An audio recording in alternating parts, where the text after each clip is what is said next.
The Great Molasses Flood, Boston's sweetest disaster. Imagine this. It's a warm, ordinary afternoon in January.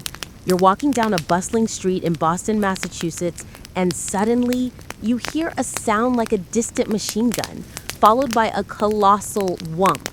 Before you can even turn your head, a 12-story wave, not of water, not of mud, but of sticky brown 14,000-ton molasses, explodes down the street. It is moving at 35 miles per hour, crushing everything in its path. This isn't a surrealist painting or a sci-fi B-movie. This is the absolutely true and completely astounding story of the Great Molasses Flood of 1919. A tragedy so bizarre, it is still studied a century later as a terrifying confluence of corporate greed, human negligence, and pure, unbelievable physics. 1. The stage is set. Purity Distilling and Prohibition's shadow. The year is 1919. America is still deep in the throes of World War I, and a much-anticipated but deeply controversial social change is looming: prohibition. This is key because molasses was not just a sweetener. It was the essential raw material for industrial alcohol and, crucially, rum. The Purity Distilling Company in Boston's North End stored massive quantities of it. Right near the waterfront at 529 Commercial Street, they had built what was essentially a giant 500,000-gallon steel silo, a tank of truly monstrous proportions. This tank held 2.3 million gallons of molasses, weighing approximately 14,000 tons. The company was rushing to get as much product out as possible before the Prohibition Amendment was ratified. The structure itself was a catastrophe waiting to happen.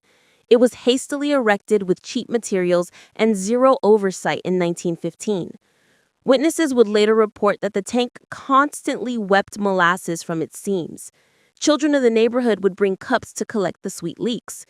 Residents complained, but Purity Distilling, a massive, powerful corporation, ignored every warning. They were focused on profit. 2. The day of disaster, January 15, 1919. The air was unusually mild that day, reaching a balmy 40 degrees F, 4.4 degrees Celsius. Just 2 days before, the temperature was near freezing. This rapid temperature change was the final, fatal ingredient. The cold, thick molasses inside the tank rapidly heated up, causing the huge, shoddy structure to be subjected to immense, sudden pressure. Around 12:30 p.m., right at the peak of the lunch hour, the unthinkable happened. The 90-foot-tall steel tank exploded. The sound, according to survivors, was like a terrible roll of thunder or a cannon being fired. The resulting shockwave was so powerful it bent the elevated train tracks of the Boston Elevated Railway nearby.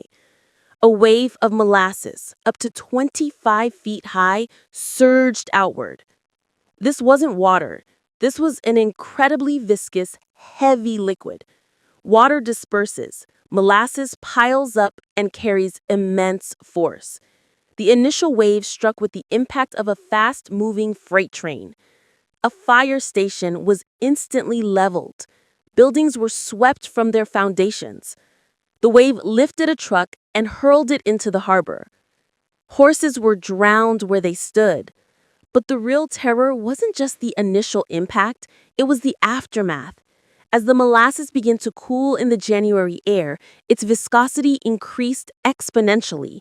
People caught in the wave were not just swept away, they were trapped, held fast in the syrupy glue, struggling to breathe as the heavy liquid, twice as dense as water, clung to their lungs and airways.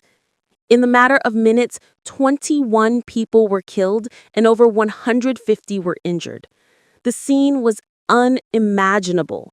People, horses, and entire structures submerged and entombed in a brown, sickly sweet mire. 4. The rescue and the aftermath. The first responders, a contingent of U.S. Navy sailors from a ship docked nearby, rushed into the brown chaos. Rescuing the victims was a gruesome, slow process. They were working in molasses that was chest deep in places, having to tunnel through the sticky residue to reach the trapped and wounded. They used axes to cut through the syrup-caked debris and used ropes to pull survivors out. The cleanup was legendary. It took weeks. Firemen had to use salt water from the harbor to blast the molasses off the streets, and it took months for the city to truly clear the mess. Everything, houses, cars, people, was coated. The sweet smell of molasses hung over Boston's North End for decades, permeating the air, the buildings, and the collective memory of the city. 5. The legacy, lawsuit, and liability. In the aftermath, the Purity Distilling Company blamed the disaster on anarchists, claiming the tank was bombed. They would